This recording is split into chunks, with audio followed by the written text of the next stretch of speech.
Cash crop तुरीची 3D cutting कशी करायची मित्रांनो पहा.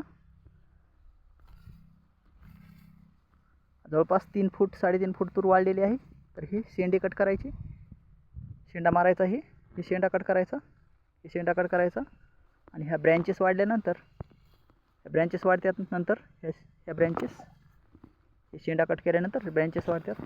आणि ब्रँचेस वाढल्यानंतर आपलं झाड मोठं आणि भरपूर फळफांद्या त्याला मिळतात. त्या हिशोबानं आपलं भरघोस आणि दर्जेदार उत्पादन आपल्या शेतामध्ये आपल्याला मिळून जातं. आणि घोण्यामध्ये आल्यानंतर एक स्प्रे घेणं आवश्यक आहे. 3D कटिंग केल्यानंतर एक बुरशीनाशकची फवारणी करणं पण गरजेचं आहे.